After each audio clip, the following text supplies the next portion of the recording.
Good morning, everybody. Yeah, good morning. Morning, Bob. You'll see $5 less in your pay envelope this week. Yeah. It's so hard to find good help these days, you know how that goes. Well, good morning. We're really glad you're here, and we're really glad to be here as well, because this is a very fun event for us to participate in and a very important event for us to participate in, because the Windjammers as an organization is devoted to the preservation of traditional American circus music.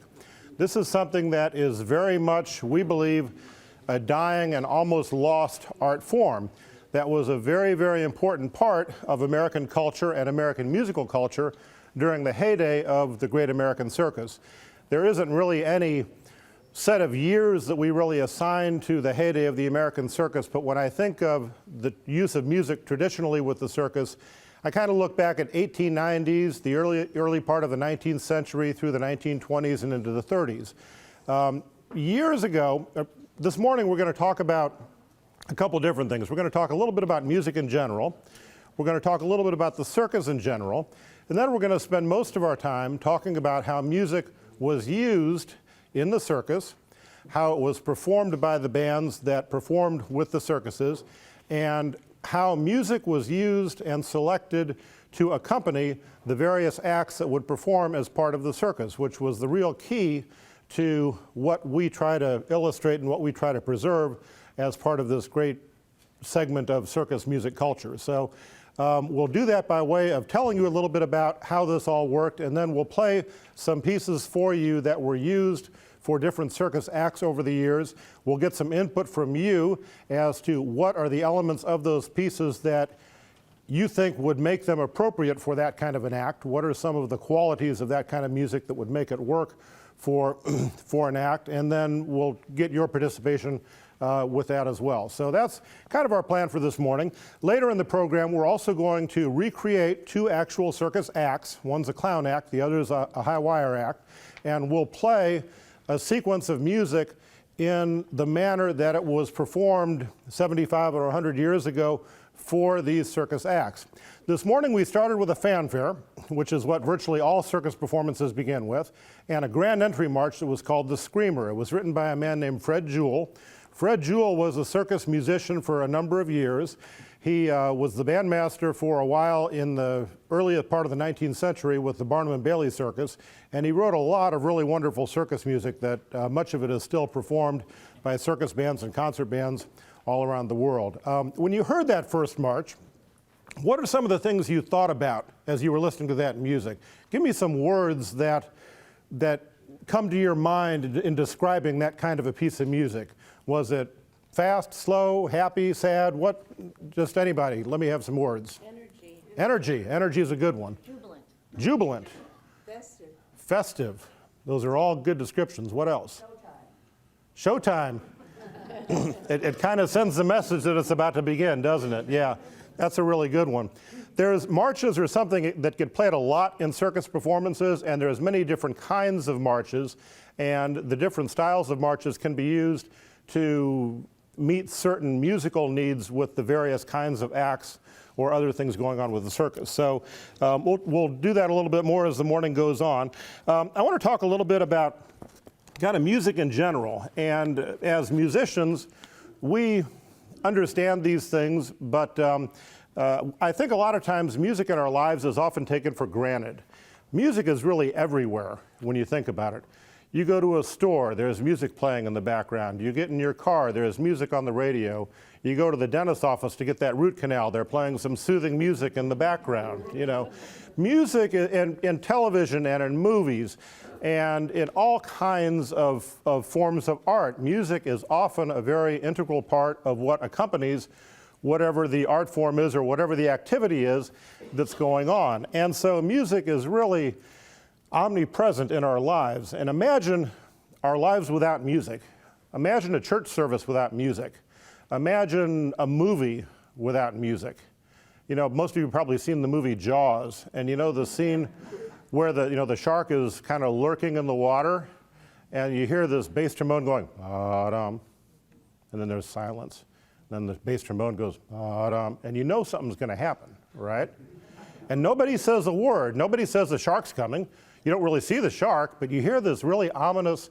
Well, it's a great example of how music sets a mood and how music gives us a sense of something that's going to happen here, and we're not sure what it is, but it builds that suspense and that sense of something's going to happen that's really, really important here.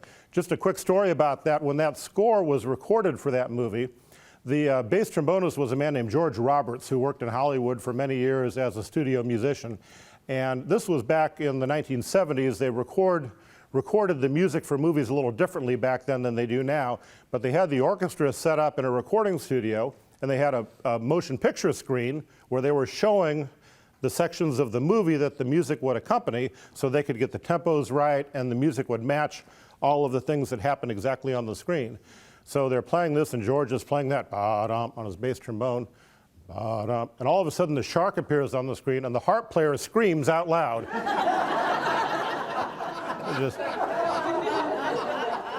It scared the dickens out of her, and the poor lady was just horrified that this giant shark came out. So they got her calmed down, and they tried it again, and it happened again. The shark comes out, so they finally had to leave the harp out, and she had to wait outside.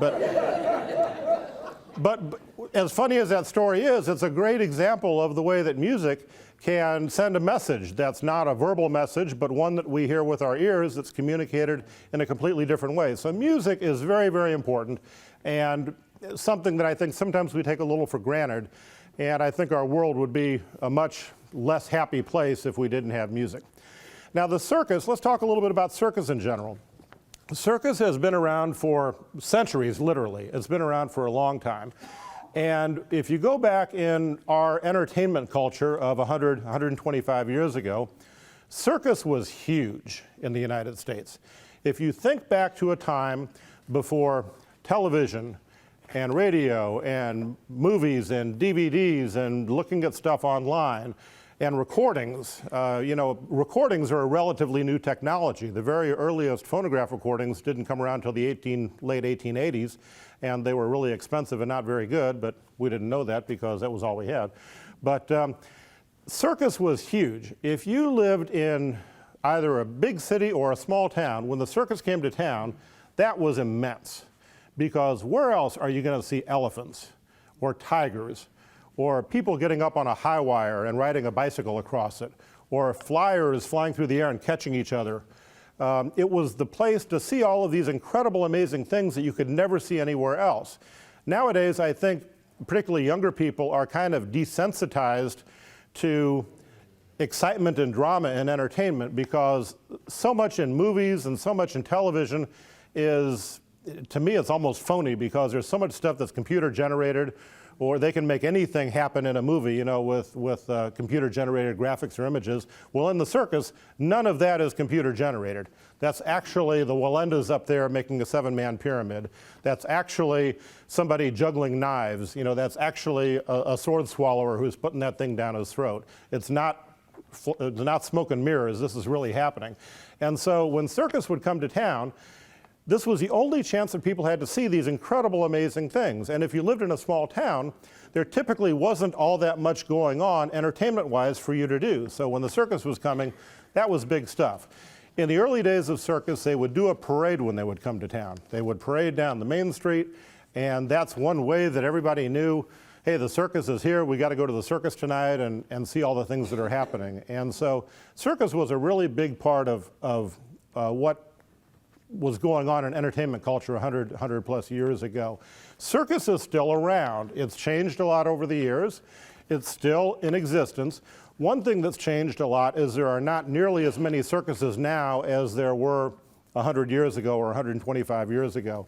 I have a booklet that one of our Windjammer members, Dr. Charles Conrad, gave to me a couple days ago, and he's done research on who the circus band leaders were throughout history. And his first year that he has a band leader for is 1794. The Ricketts Circus, there was a Mr. Young who was a band leader. And if you look through this and you turn to say, here's 1900, here's a list of all the circuses in 1900 that were around. There must be 50 different circuses that he knows about that had a band.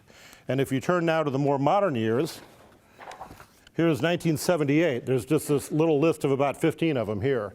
And so Circus has evolved quite a bit over the years, and there are fewer of them than there used to be, but they're still part of our culture, and still kind of an interesting thing for us to see and observe.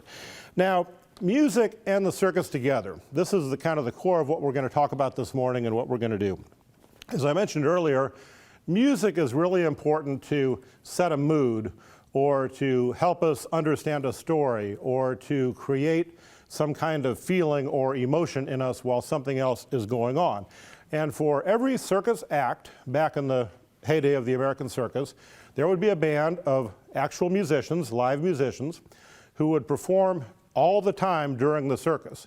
If you had a 2-hour circus performance, there was hardly any rest at all for the musicians because they just kept playing all the time. Performers might be on for 4 minutes or 6 minutes doing their act, but the band was going the whole time. And the band would play different kinds of music for different kinds of acts, depending upon what type of act it was and what type of mood it was trying to convey. So we have I think all of you have a handout here, talks about music from the golden age of the American circus. If you look down here at number 4, music was used in several different ways for the circus. It was used for the various acts, and within the act, you might have 7 or 8 different pieces of music for just one act that would last 4 minutes. There would be typically some kind of music to introduce the act, to bring it out to the center ring, or to bring it up to the wire, or wherever they were performing. Then there would be music that would be performed during their act, music at the end of the act as they were concluding and taking them off the stage there. Before the show, before the circus began, many years ago, the circus band might play a concert a half hour before the performance began as people were coming in to the tent. And that would also be a way of getting people engaged into the afternoon or the evening's activities, setting the mood for what's going to come a little bit later on. So the band would often play a concert of music right before the actual circus performance. Most of the big shows, Ringling, Barnum and Bailey and other large shows used to do a thing called the spec. And the spec is short for spectacle. And typically that was a big production that would happen right before the intermission. And it would, at its climax, involve all of the members of the circus troupe, all of the performers and all of the people participating in the performance. And almost always the spec had a musical theme. It might be Cinderella, it might be Mother Goose, it might be Uncle Sam. But there were many different subjects that the spec would be portraying. And so, for example, if it was a patriotic spec, they might have performers dressed up in red, white, and blue attire. You'd see big Uncle Sam's on stilts walking around. The band would be playing patriotic music that was specifically written usually for the spec. So the spec was a big part of the larger shows, mostly through the 30s and 40s and 50s. That was a really big thing that went on. Another thing that music in the circus was used for that was also quite important was to mitigate problems and disasters. That sounds a little ominous, and in the circus, things can go wrong. Certainly they can. And the band is able to help mitigate some of those problems or alert people if there is a problem. If you've ever seen the movie The Greatest Show on Earth, 1952, directed by Cecil B. DeMille, circus folks don't much like that movie because it's kind of Hollywoodized, but it's an interesting glimpse into the workings of the circus. But there's the scene where the great Sebastian falls off of his and he comes crashing down there to the bottom, and so the band goes, "Oh my goodness," and then they start playing again, you know. Well, the band never had time to say, "Oh my goodness." You know, they did that in the movie so that people would think the band was really watching the show, which never happened because they were too busy watching the music. So the band would immediately go into a new piece of music to kind of get people's attention away from the fact that something bad has happened. The other thing in circus related to problems and disasters, the most famous example was in July of 1944, when the fire in Hartford, Connecticut hit the big show. 168 people were killed in this fire at Hartford when the tent caught fire and the entire thing burned down. The band was on the opposite end of the big top from where the fire began. And Merle Evans, who was the band leader, was one of the first people to see the fire break out. And immediately he stopped the band and he had them play The Stars and Stripes Forever by John Philip Sousa, which you never play in the circus unless there's a disaster. And as soon as he started to play that, all of the circus people knew something's wrong. The Walendas had just gotten up to the top to start their act, and Carl Walenda looked over and saw the fire, got down. The animal handlers all started to get the elephants and everybody else caged so that there wouldn't be a stampede or hysteria, and people started to get out. But the band was credited with helping save a lot of lives that day because they sent the signal that, hey, there's a problem here and we got to get out of here. And the band kept playing literally until the flames were at that end, their end of the big top. So that was, it was a horrible disaster that probably would have been worse had it not been for the band being on top of things and Merle seeing the flames at the other end and playing the Stars and Stripes Forever, which everybody understood as being the disaster march with the circus. The tools that the bands would use, I kind of use this word tools here, fanfares. We played a fanfare at the very beginning. These are typically short pieces of music that are used to introduce an act or to start the show. The musical selections we'll talk a little bit more about as we go along here. Chords. The chords are the things where when an act is finished, the band leader makes a fist and has the band play a B-flat chord while the performers bow to one side of the auditorium. They finish their bow, they turn, and the band plays another chord, and they bow to the other side of the auditorium. So that's another way that music is used to kind of say, this is the end of the act, let's give these folks a round of applause. And it really, really adds to that effect as well. The percussion instruments have the responsibility of also adding some musical effects to what's happening in different circus performances. Remember that none of this is electronic. These are all acoustic instruments played by actual musicians. So we don't have sound effects. We don't have computer-generated noises that we can make. So when there's a flying act going on, and a flyer is swinging on the trapeze and leaps off into the hands of the person catching them, typically the cymbal player has a suspended cymbal on a stand and he'll hit a crash, boom, right when the flyer is caught on the other end, which adds to the excitement, while the snare drummer plays a roll that ends right when the flyer is caught. So that one little tiny bit of musical emphasis can add so much to the drama of what's happening with the circus act in performance while it's going on. And there are other things that percussion does to help heighten that, and we'll illustrate a couple of those as we go along later this morning. One of the handouts that I brought with me, it's out here on this table. I'm not sure if everybody has one yet. It's an 8-page typewritten list that it looks like this. And this is a complete listing of all of the music used in the 1966, I believe, Ringling Brothers Barnum and Bailey Circus. There are probably 200 musical selections on this list, which goes to illustrate how many different kinds of music and how many specific different pieces were used during a circus performance. And as we'll illustrate here in a little bit, the whole musical selection would typically not be played, but as much as was needed in order to accompany that part of that act that was going on. So if you look at this listing that was compiled, you'll see many different kinds of music that's being performed here. In the heyday of the American circus, Merle Evans told me one time that when he started in the business, his first job with a carnival was in 1916 or 1917, and then he became the bandmaster for the newly combined Ringling and Barnum show in 1919. He used to say back in those days there was no popular music because recordings were still limited and there wasn't radio yet. Popular music as we know it now didn't really exist. There weren't artists singing songs that you would hear on the radio. That kind of became a thing in the 30s and 40s, and so there was no popular music at the time. So the circus would play typically marches, gallops, waltzes, trombone smears as we call them, and we'll illustrate one of those a little later. Other dance styles of music, schottisches, jigs, shuffles, mazurkas, any number of different kinds of dance styles, and each of those has a specific kind of rhythm that could be suited to a certain kind of act. So without really a knowledge or a body of popular music of the day, there wasn't much of that was used with the circus at that time. Now, as the years evolved, if you look at this list from 1966, you'll see, in addition to some of the old line marches and gallops and so forth, there are popular tunes from the 40s and 50s that were used as part of the acts. And when we illustrate a couple of acts here in a little bit, you'll hear some popular music of recent years that we've chosen to accompany a couple of these acts. So it's kind of a mixture of kind of these so-called circus standards, what I call the canon of traditional circus music, the marches, gallops, smears, and so forth, rags, along with some popular music. So it's a mixture that goes on. Okay, let's go to number 5, folks.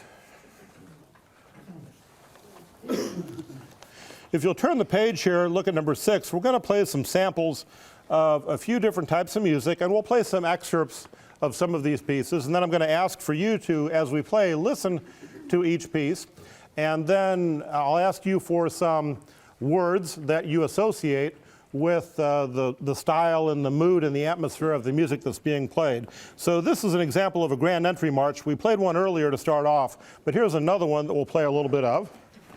And this is number 5. You warmed up yet? Okay.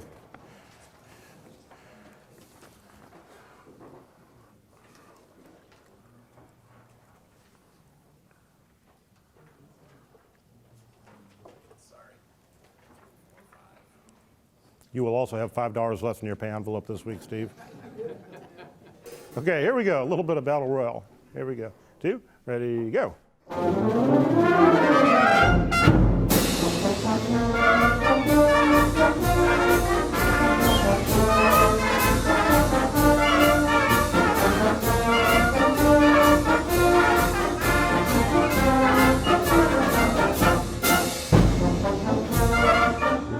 Skip down to the last strain, skip down to the last repeated section, take a second time through.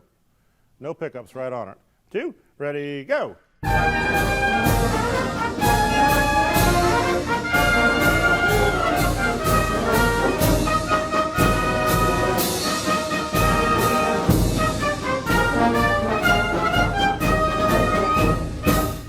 Okay, so on that, what did you hear? What are some of the things that came to your mind as you were listening to that? Nothing. Anticipation. Did you hear these guys over here, the trumpets? What were they doing?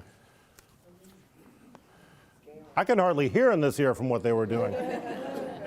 Okay, high notes, loud, kind of bright and brassy. Okay, was this fast music, slow music? Fast. Okay, what else? Marching. Okay. Yeah. Rhythmic. Yeah, not real fast. Okay, we'll play fast music later, not real slow, but kind of deliberate. So the entry marches were typically designed, as we said earlier, for when the show would start, performers would come in, they're not coming in at a real fast type of pace, but a nice deliberate march tempo so that they can come in at a good pace. Circus pieces are often called screamers, and in fact that first piece we played is called the Screamer. This one is called Battle Royal, which is a pretty evocative title as well. So lots of color, lots of excitement, lots of flavor with the music, and there is many, many good examples of that. So, okay, very good. Let's skip down to number 8, please. Okay, now we're going to talk about cat acts. Lions, tigers, typically in cages. Clyde Beatty was one of the most famous of the lion act people over the years, but this was always a big part of the circus. And you know, those guys would be in a cage with the lions or the tigers and having them jump through hoops or jumping from pedestal to pedestal or wrestling with them. And one fellow that I knew in the band business had met Clyde Beatty and said, yeah, he had all these scars all over his body, you know, and wonder where those came from. But so we're going to play a piece called Jungle Queen, and listen to this as we play along and be thinking about some words that you think of when you hear this music and why this piece would be well suited to a lion or a tiger, a wild animal act. Jungle Queen from the top. Here we go.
Okay, so that's an example of a piece that was used for cat acts. Give me some words that you thought of while you were listening to that music that might describe the sound of that. Sneaky. That's a good one. That's a really good one. Deliberate. Pounce? Yeah, yeah. Suspense? What about it? Yeah, exotic. What about it makes it sound suspenseful? The tambourine? Yeah. Yes, yeah, the little. Yeah, yeah. Anybody in here play an instrument or play the piano? Okay. You know, yeah. Any of you play an instrument? Or? Okay, those of you that said yes, do you know the difference between a major key and a minor key? Okay, so what's the characteristic of a minor key as opposed to a major key? Suspense. Dark. Yeah.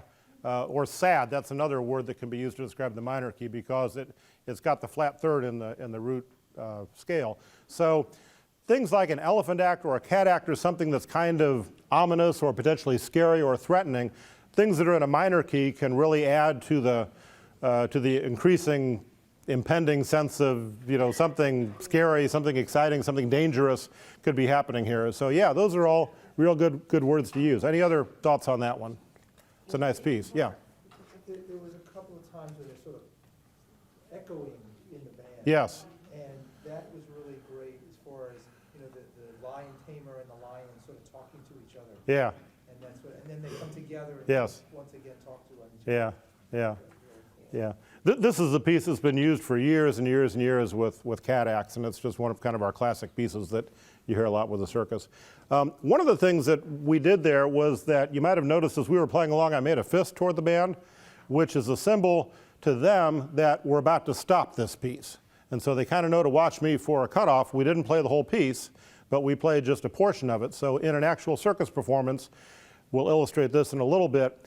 The band leader is often giving cues to the band that, hey, we're going to stop here soon and we're going to start the next piece. There'll be a cutoff. They need to have the next piece of music ready to go so that right away when I give a downbeat, they're ready for the next piece. So not only do they have to play their instrument, but they've got to be shuffling music all the time, and that's an extra chore that the musicians have to keep up with. So very good. Okay, let's move to the next one. Bears. Bear acts have been a part of circus for many, many years. This is a piece that's probably familiar to you that's called the Teddy Bear's Picnic. What number? This is number 12. And we start down at bar 9 there at the double bar. Okay. So let's listen to a little bit of this and be thinking of some words that come to your mind as you hear the style of this particular piece of music. Okay, starting at bar 9 with the pickups too. Ready, go.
So, some words that come to your mind as you're hearing that piece of music. Lumbering, heavy. Lumbering and heavy. Bears walking, yeah. Yeah, the bears walking. How do bears walk? What's their characteristic? Yeah, they're kind of slow, kind of swaggering, okay? Kind of bouncy a little bit. This is a piece written in 6/8 meters, so it has kind of that bouncing sort of lilt to it. I felt a certain frolicky feeling. Frolicky feeling, like that one spot where the clarinets go, you know, that kind of adds to that effect too. So I think maybe you're starting to get an idea of how different styles, different pieces of music are presenting different moods and would complement different kinds of acts. This is a different piece than what the cat acts would have used. And this wouldn't really work for a cat act because it's not that same kind of, you know, they're more quick with their step and with their movement than the bears are. And this really suits that quite well. So you guys are good at this. That's great. Let's do number 13, Memphis and Majestic. That's the next one. Okay, Liberty horses are horses without riders. So they're horses that come into the ring and they are trained to do different tricks, jumps or other motion type of activities inside the ring with their handler who is coaching them with what they're doing. So when you're accompanying Liberty horses, you need a march that's different from an entry march. You need something that typically moves a little faster, has kind of a galloping feel to it. I shouldn't give this away, we should just play it. So we're starting at the second strain, right? Let's start at the second strain. Yeah, let's start at the second strain. Okay, 2, ready, go.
Okay, so some words to describe that.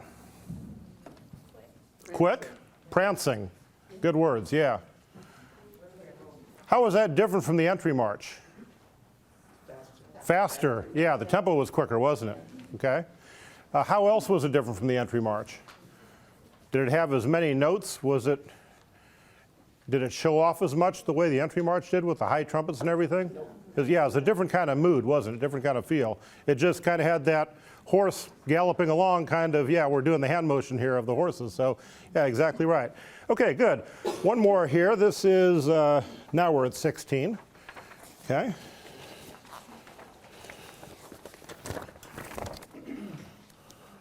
Let's talk about elephants. Okay, we all know what elephants look like. We all know how they move. Okay. Let's start at the pick up to the first strain. Pick up to the first strain. Here we go. 1, 2, 1.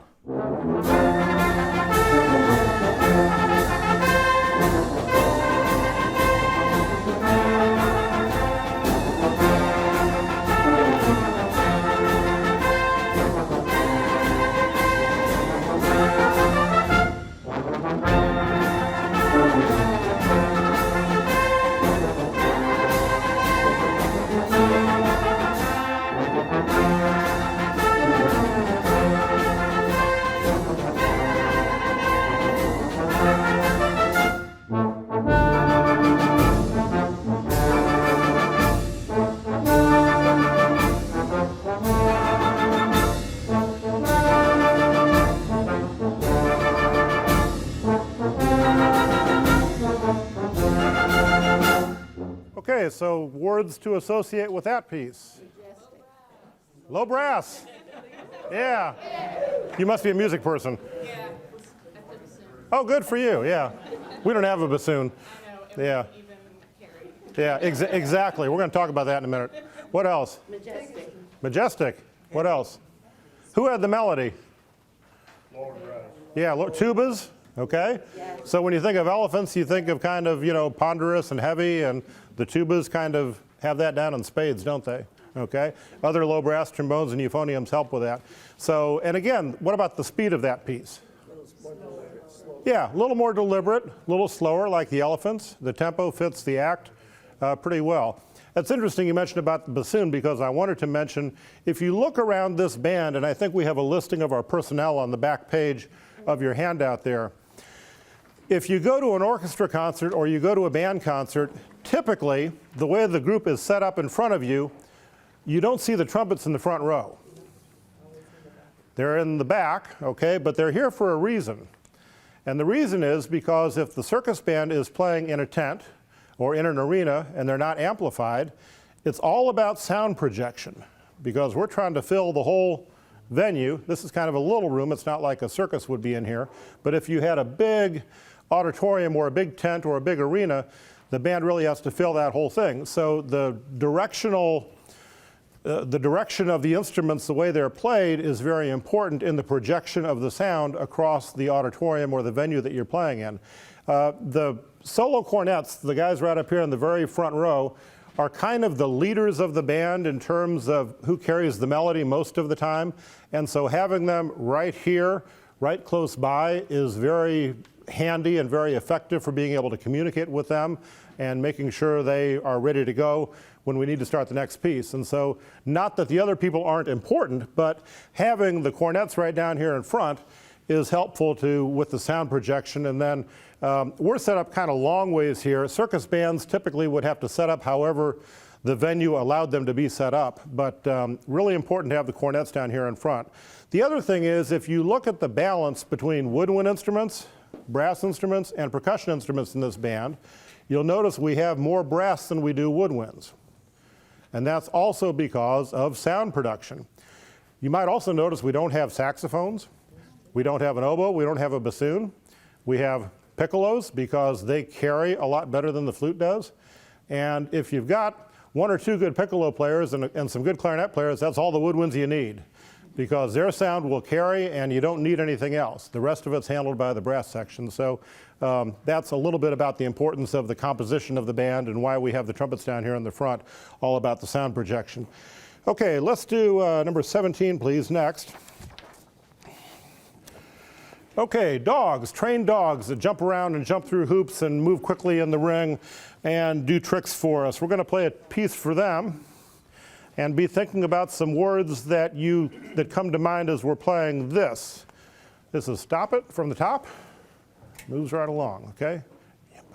Here we go.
So, some words that come to mind on that one.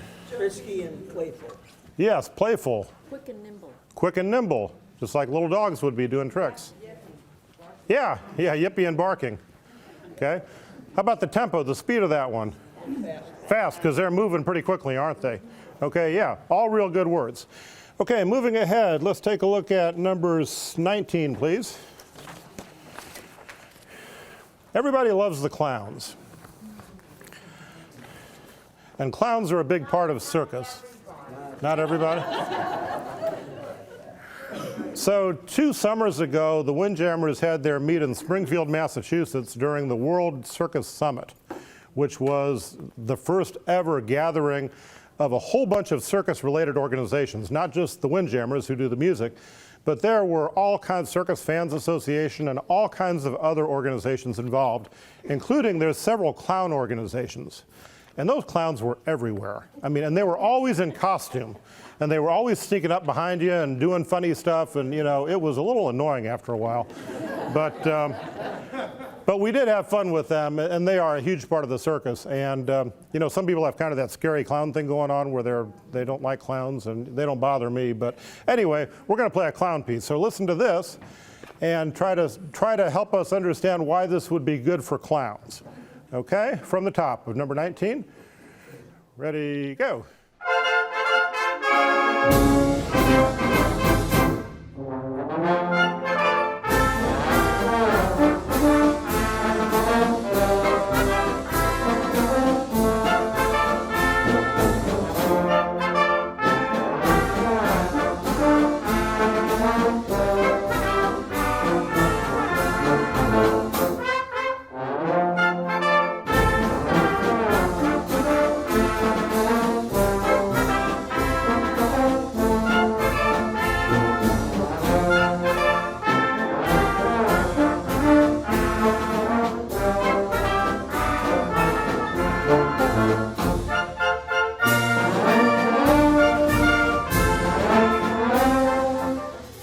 Okay, some words on this one.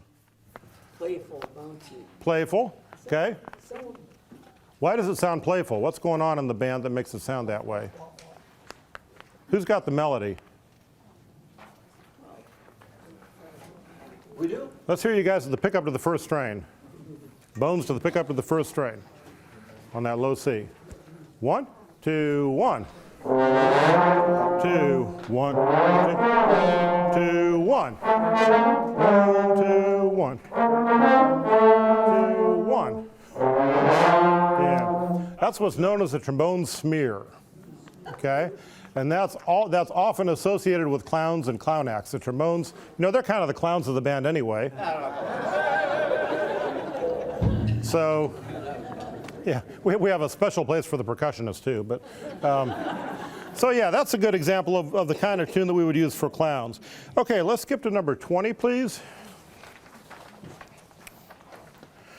Now we're going to play some flying act music. These are also known as trapeze, where they get up and swing back and forth and jump off the one trapeze and they're caught by the person on the other side. So a completely different kind of music for that. This is starting at number 1. Starting at number 1. Here we go. And.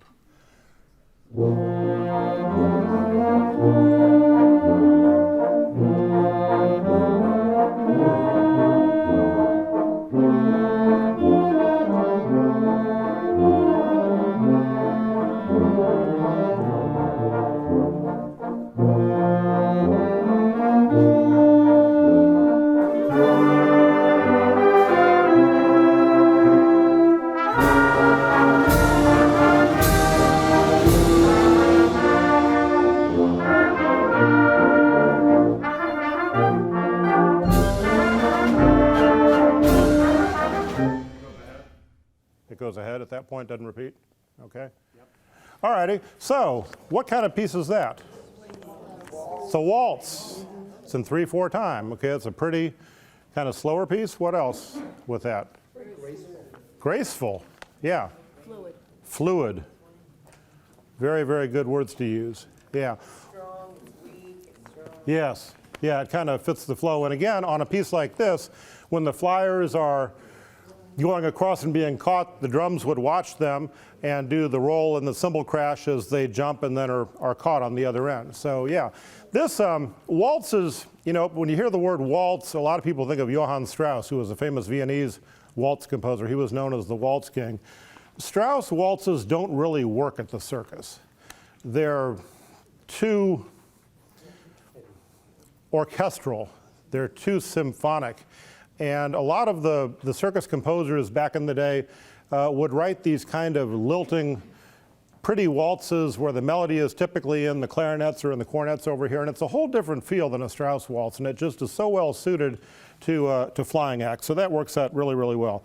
Let's skip down to number 25, please.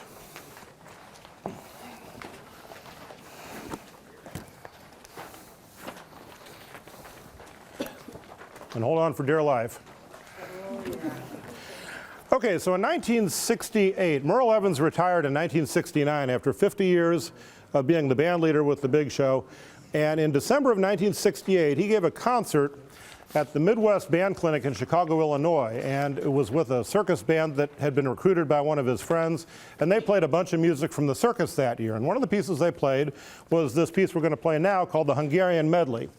And Merle said that he used this for, there was a wonderful group of Hungarian jugglers that he said were the best jugglers he'd ever seen. They worked as a team, they worked very quickly, they would toss things to one another, and they also had a teeterboard act, which if you're not sure what a teeterboard act is, it's a little bit like a seesaw kind of thing, where one person jumps on one end and the other one goes way up high in the air and does a couple flips and comes back down on the teeterboard, while the other guy then goes up in the air and does a couple flips.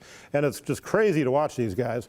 But they require a certain kind of music, so we're going to play a piece that Merle used for the Hungarian jugglers called the Hungarian Medley. We'll play just a little bit of this. Be ready to go, okay? 1, 2, ready, go.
That's just kind of an excerpt of that. It goes on for another hour and a half,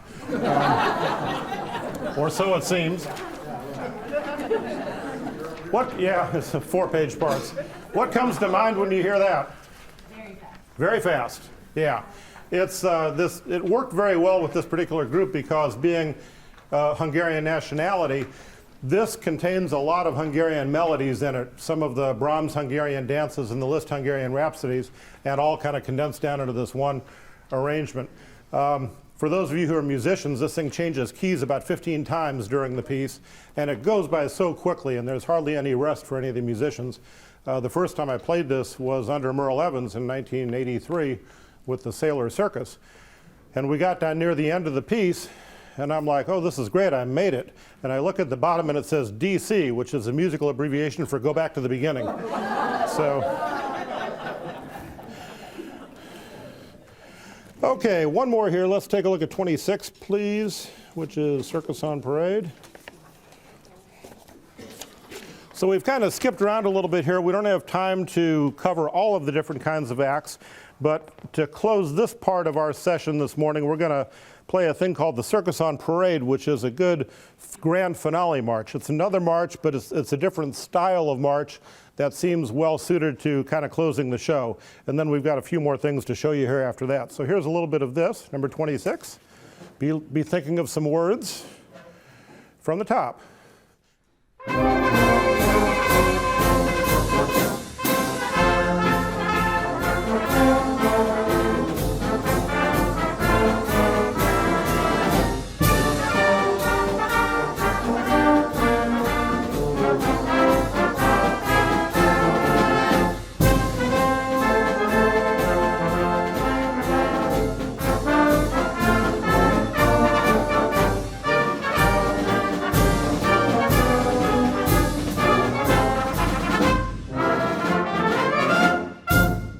Okay, so some words to associate with that. It's a march, obviously. Upbeat, yep. Kind of happy? Yeah. This was used in the movie The Greatest Show on Earth. That's the song that Betty Hutton's singing at the end when she's on the trapeze going down whatever street that is down here in Sarasota. So, yeah, that's Main Street in Sarasota. So, all right, great. Thank you. The next part of our program here, we are going to recreate 2 circus acts and play the music as it would have been played during the actual act performance. These tunes we've played for you so far, we've started and stopped each one. We've played some excerpts to illustrate the kinds of music that were used with different kinds of acts. But now we're going to kind of glue this all together. We're going to play music for 2 different acts and kind of show you the way that they would be connected together. So if you look here at number 7 here, samples of the act music, there's a little clown act here, and I've written a little synopsis of what happens in this clown act. So we have a pretty girl clown who's walking along, and she just got her hair done, and she's really happy with her new hairdo. And there's a boy clown that she passes who thinks she's really pretty. And he kind of tries to get her attention, but she ignores him. And they kind of go back and forth where he's trying to be noticed and she's just ignoring him walking past. Then it starts to sprinkle. It starts to rain a little bit, okay? And he tries to help her out by getting an umbrella for her, and at first she doesn't want that, so she kind of shies away, but then they approach a puddle, and he takes off his coat and lays it down for her to walk over the puddle, which is very gallant and all this kind of thing. And she figures he must not be so bad after all. Then we have a big thunder crash, and they lock arms and run off. So that's the story, and it's told without words. It's just the 2 clowns out in the center of the ring doing this pantomime, if you will, without any dialogue whatsoever. And then remember, we're in a tent, so we can't have actual rain, okay? So we have to figure out a way to make that happen with the band through the type of music that we play and also through percussion effects. So I'll have them play softly throughout this so I can kind of talk you through what's happening through this act. So the clowns first come out. So we're going to start with some music for as they come out and are first introduced and then go into their act. So here we go with 28. And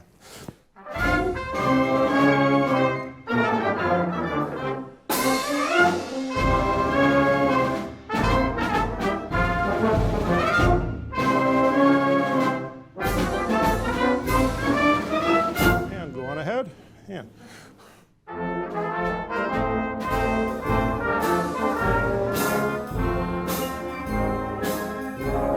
they're walking along, standing along.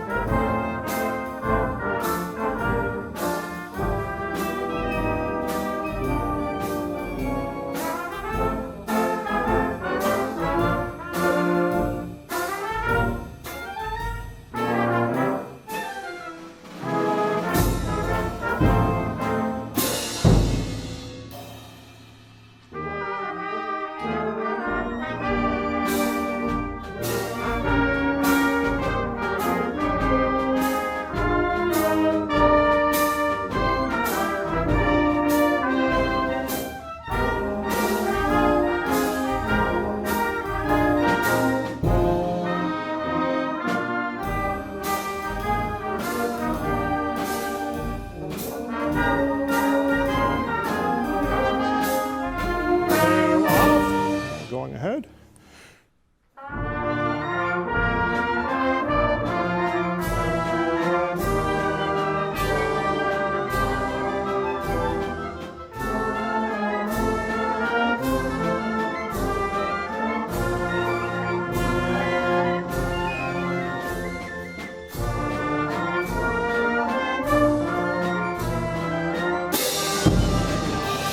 And the gallop. And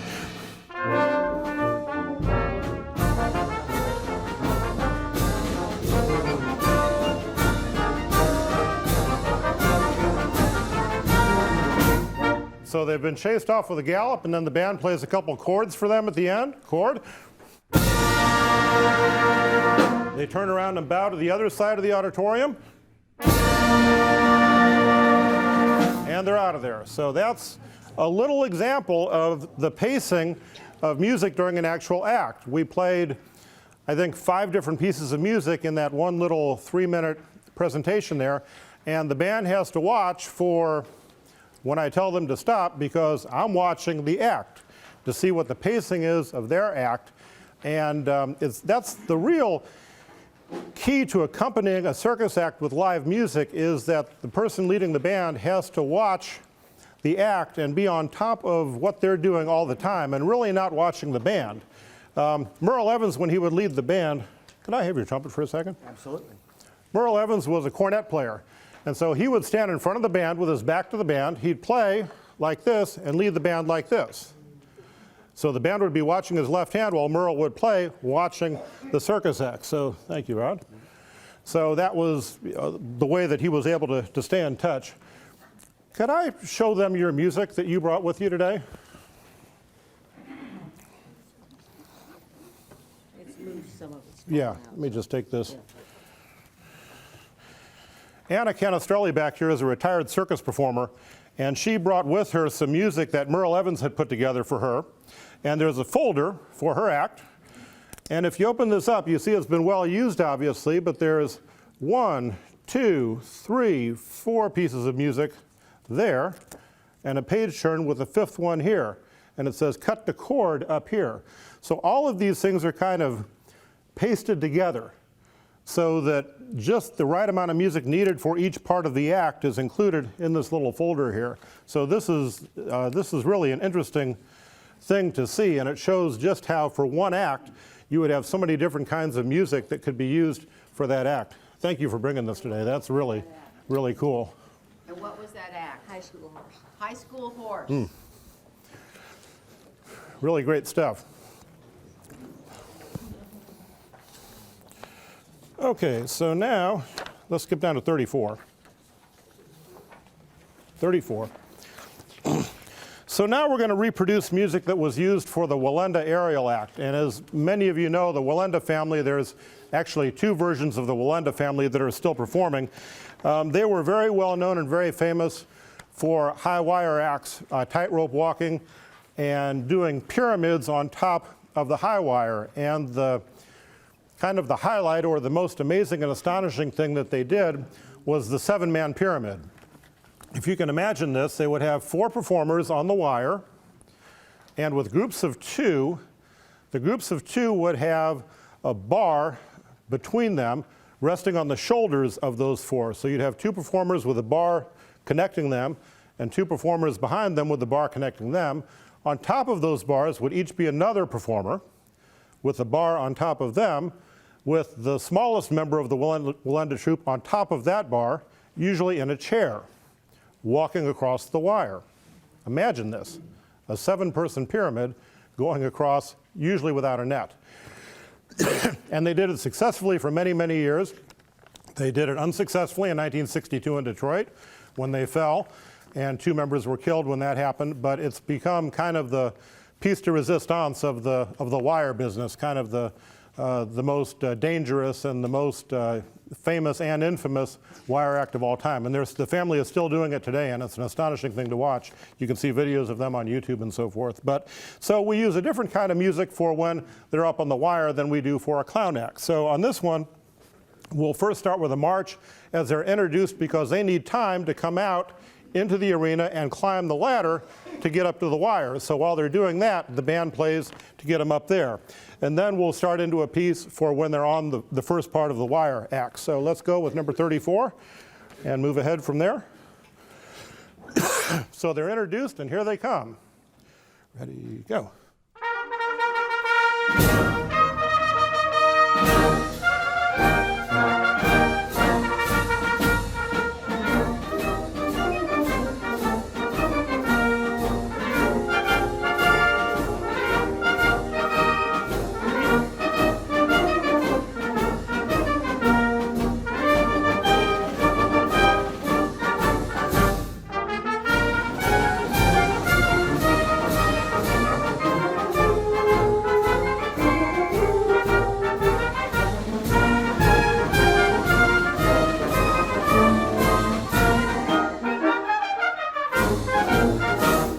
Now they've climbed up the ladder and they're up ready to start their act on top of the wire, and here we go.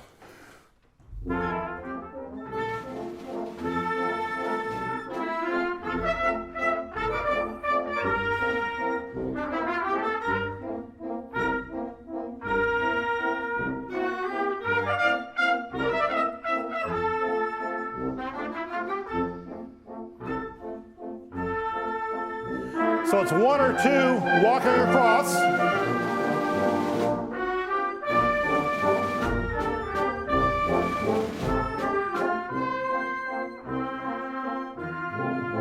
Back to number 1.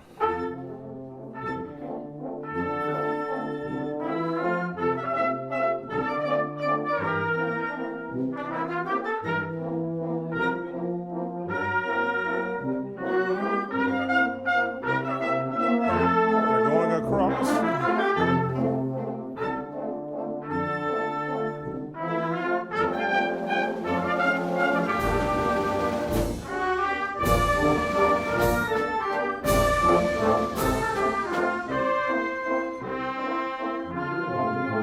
They made it across to finish the first part of their act and chord, and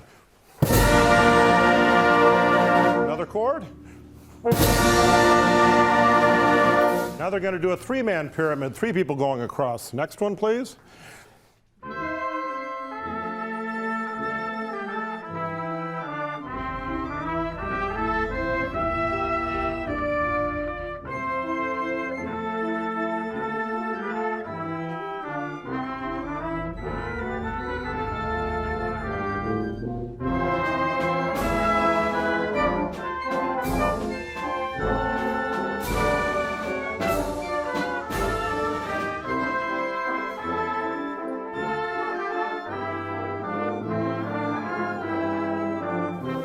Keep going.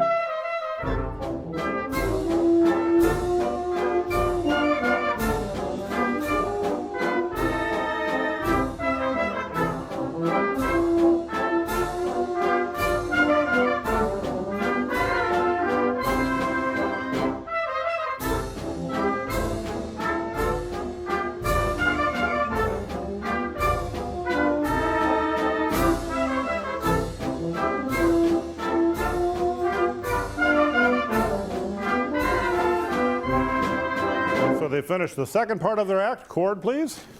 Chord again. Now they're going to do the 7-man pyramid, which is the big climax of the act. Evening Star in 6, and.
And they finish the 7-man pyramid, chord, and.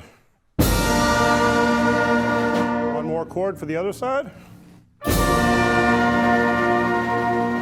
And now we need music for them to come down the ladder and leave the stage. So next one.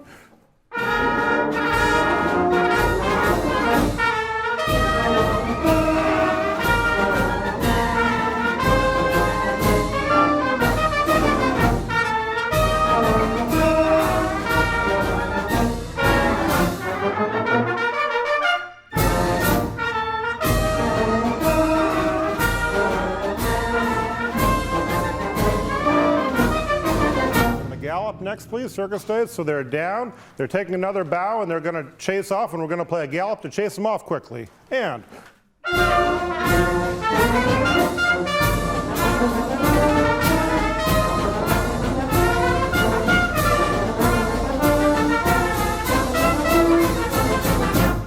And so there's an example again of using music for a complete act where we played, I think, 6 or 7 different pieces in that one. And again, the timing is all variable depending upon how long it takes him to cross the wire or how long it takes him to do whatever segment of the act they're involved with. We were talking earlier about circuses that use recorded music instead of live music. And a lot of circuses do that for economic reasons. That way they don't have to hire a band.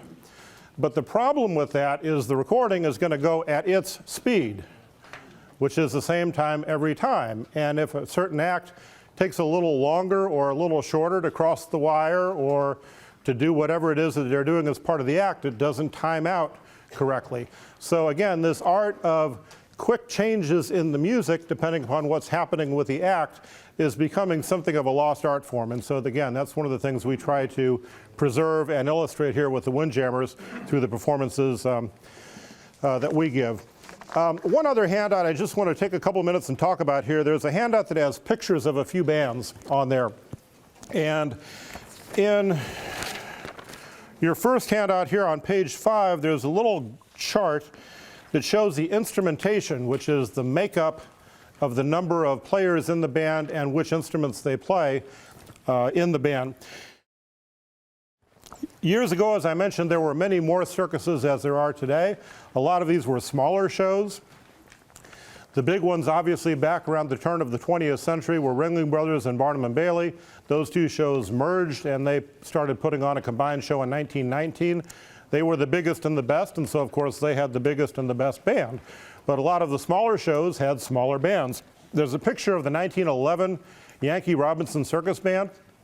And if you look at that, the guy holding the baritone kind of in the upper left corner almost is Carl King, who's the composer of many famous circus pieces, some of which we've played here today and one we're going to play in just a moment. He started his career in 1910 playing in circus bands. But if you look at that band, it's only about a 15-piece band. We have 31 here this morning, so we're roughly twice the size of that band. So imagine those musicians, those 15 musicians. There's no place to hide in that band. You got to play all the time, and you got to have stamina to play a 2-hour or an hour-and-a-half concert or hour-and-a-half performance every day, usually twice a day, a matinee and an evening performance. So it was a hard way to make a living for those musicians, but that's what they did. The 1913 Barnum and Bailey Band is a much bigger band.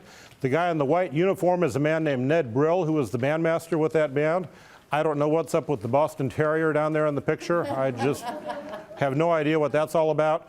But as you can see, this is a somewhat larger band because Barnum and Bailey was one of the big shows going at the time.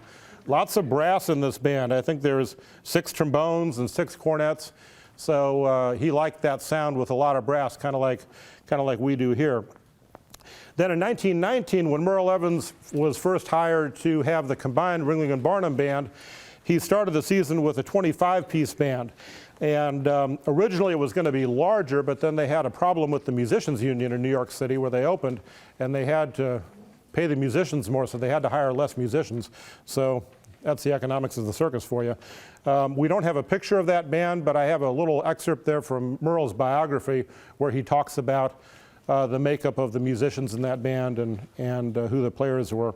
Then there's a really nice picture of the 1955 band with Merle Evans down in front, a really nice posed picture. This also was a good-sized band, 26 people. This was right around the time that the circus started to scale back the size of the band. It got to a point where, for economic reasons, they would ask Merle to hire fewer and fewer people every year. And then after they quit performing in tents under the big top and started performing in arenas and structures as they were touring around the country, there were often contracts that those venues had with the local musicians union, which required the use of local musicians, a certain number of local musicians at any performance in those venues. So it got to a point where Merle had to take fewer and fewer people with him on the road and hire people locally to come in and try to play this music with hardly any rehearsal. And it was not always a good thing because his veterans that toured with him knew this music well, and they knew how to work for Merle, and they knew how the circus worked and everything. But he had one trombone player one year that in I forget what city, but they had 5 or 6 performances, and the last night this trombone player came up to Merle and said, "Mr. Evans, I haven't seen the circus once yet this week. I've been sitting back there playing trombone and I can't see the show." And Merle says, "You haven't seen the show yet?" And the guy says, "No, I haven't." So Merle said, "Well, just put your trombone away and come down here and sit next to me and watch the circus." So the guy did. He put his trombone in the case and sat down there and watched the show and didn't play a note. So he was not hired back the next year. And then finally, I don't have a picture of this, but on my chart, there's the last year's version of Ringling and Barnum show band. And look at how it's changed. Instead of a brass-heavy type concert band, we now have a leader who also plays the trumpet, a saxophone, another trumpet, one trombone, one drummer playing drum set, not concert percussion like we do here, 2 keyboard/synthesizer players, an electric bass player, an electric guitar player, for a total of 9 musicians. So the biggest, most spectacular show going these days has a 9-piece band. And that really is a sign of how the times have changed with using live musicians. And the reluctance or the moving away from live music is not confined just to the circus. That's something that we've seen in all kinds of venues and in other parts of the entertainment world as well. So it's something that we as musicians obviously don't like to see, but it's an unfortunate sign of the times. So that's really the sum and substance of what I wanted to talk about this morning. We do have 2 more pieces that we want to play for you at the end of our session here, but before we do that, does anybody have any questions that they'd like to ask? Yes. You were talking about the different pieces that were played for each performance. Yes. Was that a collaboration between the director and the performers, or did the performers come up with their own pieces or ideas? If the director was good enough, it was a collaboration between the performer and the music director. We were talking about how Merle Evans worked out with you and got the music you wanted to have for your act. And so that was a good collaboration there. That didn't always happen that way, but in the best circumstances it did, yeah. Carl King, whom I mentioned from that one picture, would write music for specific acts when he was a band leader and give the music to the act when the season was done so they would have it in the future if they were performing with other circuses or whatnot. So that was a good example of the music director working with the artist to give them the kind of music that they wanted. Yes, sir. You didn't tell the story of how one year they tried to change the tempo of the music to classical music, and the performers didn't like it, and the audience didn't like it. And then Oh, yeah. the elephant didn't like it. John Ringling North, who was kind of well, I don't want to say bad things about people that aren't living. John Ringling North had this idea one year that he wanted Igor Stravinsky to write music for the circus. So he paid Stravinsky an astronomical sum of money to write a 3-minute piece for the Elephant Act. And it's called the Circus Polka. It's published and it's, you hardly ever hear it. But if you know anything about Igor Stravinsky, he wrote this kind of weird, far out, 20th century, non-melodic, atonal kind of music, not rhythmic. It's just... We're going to give them an example Okay. of Igor's work Okay, great. later in the program. All right. Well, it's just, in my book, plain weird. And, a lot of the stuff we played this morning, it's very rhythmic. There's a pulse and a beat, and the tempo varies, of course, but it's very rhythmic, which is what circus acts need. So they got this circus polka that Stravinsky wrote, and the band took 9 hours to try to learn how to play this 3 minutes worth of music. And they finally got it worked up, and they played it, and John Ringling North loved it, and Merle Evans said the band members didn't like it, the audience didn't like it, and the elephants didn't like it. So that was the end of the Circus Polka. Do the Windjammers Carosello Circus? Yes, we do. That's a good point. We're actually playing later today down at St. Armand Circle for the Circus Ring of Fame induction ceremony. The ceremony starts at 2. We play a concert at 1:15. Then tomorrow down at the Sailor Circus, they're giving a performance at 2 o'clock or 3 o'clock? 3 o'clock. The Sailor Circus performs at 3, and we have a circus band that will accompany them during their acts. So if you're free, come on down to that. It'll be a good show. And there's a center ring concert before that our large Windjammers band of 100+ people will play. So you won't fall asleep during that one, that's for sure. Yes, yeah, right next to just south of Sarasota High School. Right. Yeah, kind of back on that Baja Vista, right. And it's free. And it's free, yes. Come one, come all. Yes? What's a euphonium? What's a euphonium? That's a good question. A euphonium is a half-sized tuba, but it plays differently than a tuba does. The tuba typically plays a bass line, and the euphonium typically plays melodies or counter melodies and more florid kinds of lines. They sometimes play with the trombones. They're pitched in the same range as the trombones. Yeah. Sometimes the trombone players are late and they need a little help.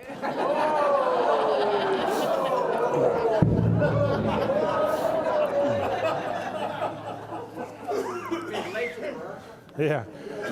Okay, thank you all for being here this morning. I hope you've been, Flip, what did you have to say? I was going to say that last year we played for the Cole Brothers Circus.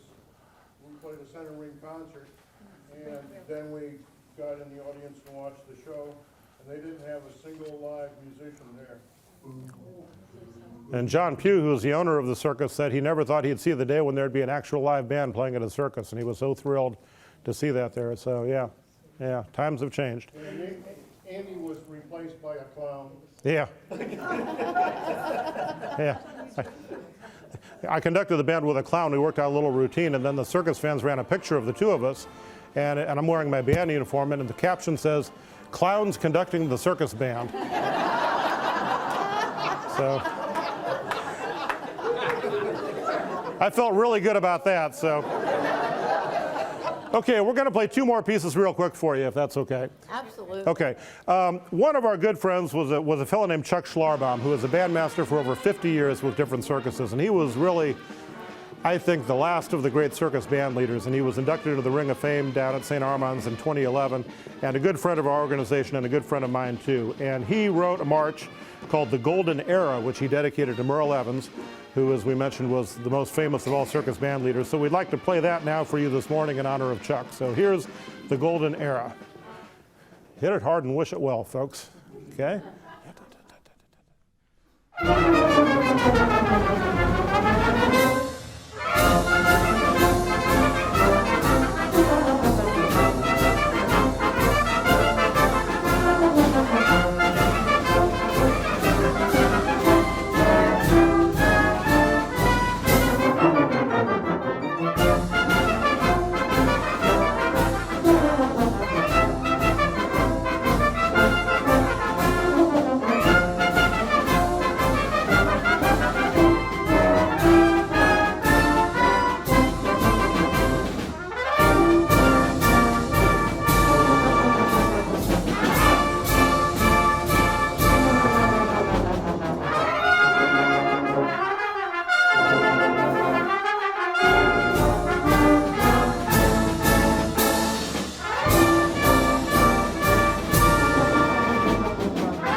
job, folks.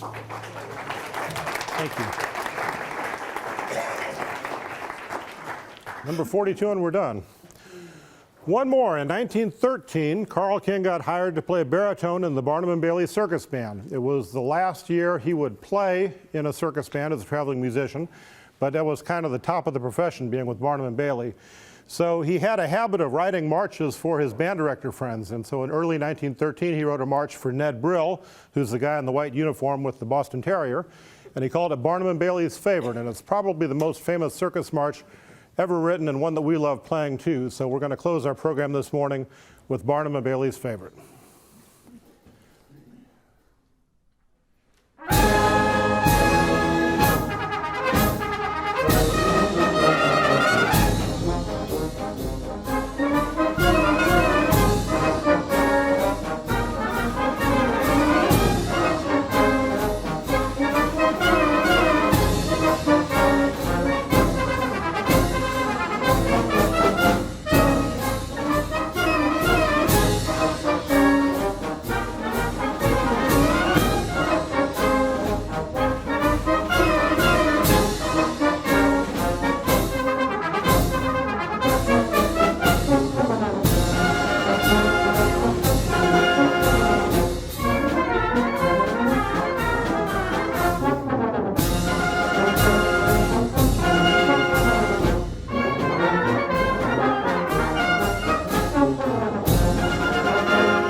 Stand up, folks.